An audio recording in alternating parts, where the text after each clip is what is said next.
Welcome to our channel. Today we will learn about simple applications of refraction of light, which is the C part of chapter Refraction of Light at Plane Surfaces, which is the fourth chapter of ICSE 10th standard. So in this topic we have to learn about real and apparent depth. Real and apparent depth. ये real depth और apparent depth का concept जो है वो हमने अपने life में बहुत ऑब्जर्व किया हुआ है। कुछ एग्जांपल्स के through we can understand it. और फिर एक छोटा सा एक्सप्रेशन है for the relation between real depth and apparent depth and refractive indices. So we have to learn about that. I am talking about application like हमने ये observe किया है कि हम कभी स्विमिंग पूल के किनारे बैठे हुए हैं and just we place our leg inside that one, और हम बाहर से देखते हैं तो हमें अपना पैर जो है ना बहुत छोटा दिखाई पड़ता है, राइट? ये एक ऑब्जर्वेशन हो गया। दूसरा, हमें दिखता है सपोज एक फिश कहीं पॉन्ड के अंदर फिश है या कहीं पे भी फिशेस हैं, तो अगर हम उनको डायरेक्टली पकड़ना चाहें तो we can't catch that, because इसके पीछे रीजन ये है कि हमें जहां पे वो दिखती हैं दे doesn't exist at that place, और जहां पे होती है हमें दिखती नहीं है। मतलब जहां पे होती है वहां पे दिखती नहीं है, और जहां पे दिखती हैं वहां पे होती नहीं है। It means what? It is again due to phenomena of refraction of light. तो यहां पे जहां पे होती हैं वहां पे दिखती नहीं है, जहां पे दिखती है वहां पे होती नहीं है। यहां हम लोग बात कर रहे थे अभी दूसरे एग्जांपल का कि स्विमिंग पूल के किनारे हम लोग बैठे और we place our leg inside the water, then it appear to be raised. यहां हमें बहुत छोटा दिखाई पड़ता है हमारा पैर। और सबसे कॉमन सा एग्जांपल है कि we place a coin inside water. जैसे मैंने एक छोटा सा एग्जांपल यहां पे दिया कि मैंने एक रबर जो है इस ग्लास में प्लेस करके रखा है। I can't show you directly, but अगर हम इसको ऊपर से देखें ऐसे, which I can't show you because whole water will pour, तो ऐसे अगर हम लोग देखें तो it appear to be raised up. Depth is more but it appear to be raised. तो हमें जो दिख रहा है वो अपेरेंट डेप्थ है, और जो यहां से यहां तक का actual depth है, that is the real depth. So this is the concept about the real depth and apparent depth. तो ये जो apparent depth का concept है, it is due to phenomenon of refraction of light. ये उसका application है. So today we have to discuss about we have to learn about the real depth and apparent depth. So I have already mentioned the definition, not definition but actually concept I have mentioned. An object placed in a denser medium. Object यहाँ पे placed in the denser medium. Rubber is placed inside the water, so it is in denser medium. When viewed from the rarer medium, from where we are viewing? We are viewing from rarer medium. ऊपर क्या है? Air है. Surrounding में क्या है? Air है. तो we are viewing it from rarer medium. Appears to be at a depth lesser than its real depth. उस जो जहां पे दिखता है that is the apparent depth. तो apparent depth हमें लगता है कि it has been raised, मतलब apparent depth हमेशा कम होगा as compared to real depth. So this is because of the refraction of light. Now we can understand it by the diagram कि we are viewing from here. हम यहां से view कर रहे हैं, यहां पे कोई ऑब्जेक्ट है, जैसे मैंने यहां पे रबर डाला है, तो this is the object here, यहां पे ऑब्जेक्ट है। So as we are observing from here, हम एयर मीडियम से देख रहे हैं, मतलब rare medium, it is rare to denser medium we are observing denser. तो ray of light when passing from rare to denser, rare से denser में, तो actual path should be this one. ये लाइट का एक्चुअल पाथ ऐसा होना चाहिए, but it bend towards the normal, right? ये इधर आ गया। तो व्हाट वी आर ऑब्जर्विंग, ये हमें दिखता, मतलब नॉर्मली अगर हम देखेंगे तो it will look at this, but actually it exist at this one. And same way यहां से देखें, बिकॉज हमें इमेज फॉर्मेशन करना है. इमेज फॉर्मेशन करना है कि व्हेन ऑब्जेक्ट इज हियर, तो object is moving from, this ray is moving from denser medium to rarer, then its actual path, अगर मैं इसको रिवर्स करूं तो ऐसे हो जाएगा, बट डेंसर टू रेयरर जाता है तो लाइट का पाथ चेंज हो गया, गोज अवे फ्रॉम नॉर्मल. ये तो लाइट जो यहाँ से डेंसर टू रेयरर जा रहा है उसका पाथ हो गया डेंसर टू रेयरर.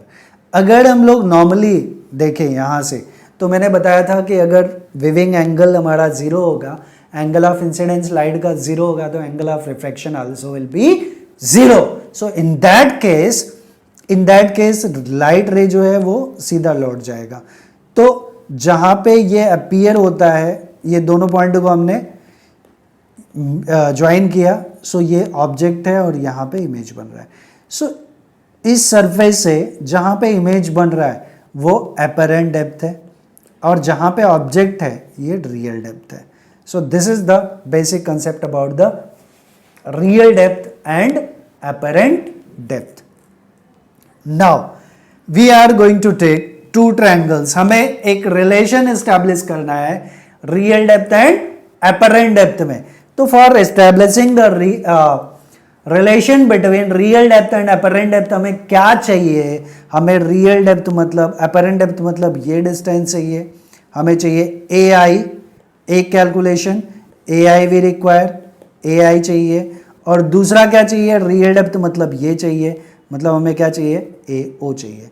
तो ए ओ चाहिए और ए आई चाहिए. These two terms we require. तो हम एक काम करते हैं, हमें दो ट्रायंगल बने यहाँ पे, just we can see two triangles. एक ये ट्रायंगल है, this triangle that is A B A I, और दूसरा एक ट्रायंगल है B A O. Two triangles. तो हम लोग यहाँ से देख रहे हैं एंगल आई, ये एंगल ऑफ इंसिडेंस है between normal and incident ray. तो angle I is this, again I will show you, angle I is this. तो एंगल आई के लिए हमें ये एंटायर ट्रायंगल लेना पड़ेगा. तो I will take in triangle B A O. So I will take in triangle B A O. In triangle sine I हमारा क्या हो गया, what is sine I, as we can see sine theta ले रहे हैं, तो opposite side is this and hypotenuse is this, sorry yes. तो it becomes A B upon O B, A B upon O B, that becomes equation 1. I will say this become equation 1. Now second, और हमें क्या चाहिए था, हमने initially बताया था, एक हमें ए ओ चाहिए था और दूसरा क्या चाहिए था, ए आई चाहिए. तो ए आई के लिए हम लोग कौन सा ट्रायंगल ले लेंगे, B A I. In triangle B A I, in triangle B A I, right angle triangle B A I. B A I में हम साइन आर ले लेते हैं. Why we are taking sine R, you will understand. Sine R is opposite upon A B upon hypotenuse is I B, A B upon I B. That I will take it as equation 2. क्यों हम आई और R ले रहे हैं, because we want to calculate the refractive index. First of all हमें पता है refractive index क्या होता है, mu is equals to sine I by sine R. तो वहां से हमें रियल डेप्थ और अपेरेंट डेप्थ का कंसेप्ट मिल जाएगा. तो इसके लिए हमने आई और आर के टर्म्स के लिए वो ट्रायंगल चूज किए. Next is according to Snell's law, we know Snell's law is sin I by sin R. It is the refractive index of medium air with respect to medium. Light हमारा कहां से कहां जा रहा है, medium 2 हमारा air है और मीडियम 1 क्या है, मीडियम 1 इज वाटर और glass. Simple it is medium. तो refractive index of air with respect to medium, air that is medium 2 with respect to medium 1 is air और water or glass. So as we will divide it, what we will get, sin r, I और sin r के values हम डाल दें, sin I और sin r के, तो sin I is BA by OB upon this BA upon IB. We'll get BA get cancelled. We are getting IB upon OB. IB upon OB. IB upon OB. This term we are getting. So, but IB is equals to IA. IB is equals to IA for very small angle of incidence and refraction. For very small angles of I and R, I will write. For very small, for very small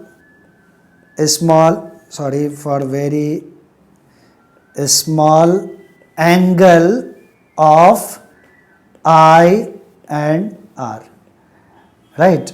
So what will get, हमें क्या मिलेगा?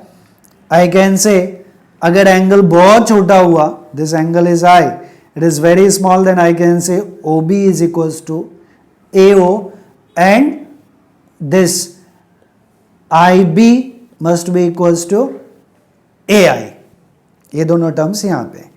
तो हमें क्या मिला? Instead of OB and IB, instead of OB and IB, OB के जगह हम क्या डाल सकते हैं? AO upon AI, AO upon AI. But AO is the real depth, AO is the real depth and AI is the apparent depth. So mu is equals to, in general we are getting mu is equals to real depth upon apparent depth. So from here we can get the apparent depth also. Shift, what is the shift? Shift is this distance, this distance is shift. मतलब यहाँ image था, वो यहाँ पे दिख रहा है, object यहाँ पे था और हमें यहाँ पे दिख रहा है, तो ये दोनों डिस्टेंस इज कॉल्ड शिफ्ट. तो जो शिफ्ट है वो क्या हो गया हमारा? Shift is OI, OI is the shift and shift will be real shift will be what? मैं यहाँ पे एक एडिशनल टर्म लिख देता हूँ. So I can write shift OI is equals to OA minus AI, that is real depth minus AI is apparent depth. So shift is equals to real depth minus apparent depth. In short we can write as this. So the shift by which the object appears to be raised depend on, ये shift किसके ऊपर depend करता है? The refractive index of the medium, the thickness of the denser medium and color of the incident light.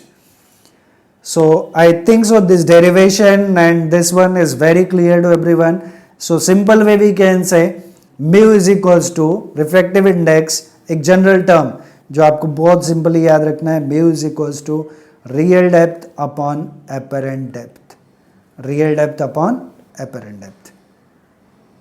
Okay, next is dependence of shift on the refractive index. Higher the refractive index of the medium, more is the shift. Dependence of shift on the thickness of the medium, thickness of the medium is more, the more is the shift. वो initially हमने पहले भी discuss किया था. Dependence on wavelength of light, the shift decreases with the increase in wavelength of light used. Okay. Now some consequences of the refraction of light. क्या क्या consequences हैं? Already we know. A star appears twinkling in the sky due to change in refractive index of the air with temperature. Our atmosphere is divided in different parts like troposphere, stratosphere, ozone layer and ozonosphere, we can say ionosphere, lot of applaton layer. So different mediums, different layers have different refractive indices. As they have the different refractive index, so the speed of light is going to be changed in every layer. So due to that there is the change in path, so they appear to be twinkling. Next is the sun is seen a few minutes before it rises above the horizon in the morning, while in the evening few minutes longer after it sets. Same reason, due to refraction, a coin kept in a vessel and not visible when seen from just below the edge of the vessel can be whipped from the same position when water is poured into the vessel. Same reason, due to refraction. A print appears to be raised when glass slab is placed over it. Same thing, due to refraction of light, it appears to be raised. Real depth and apparent depth का concept है. A piece of paper is stuck at the bottom of a glass slab appears to be raised when seen from the above. A tank appears shallow than its actual depth because same, जब हमारा viewing angle 90 degree नहीं होगा तो it appears to be raised. A person's leg appear to be short when standing in a tank or when they have placed their leg in swimming pool.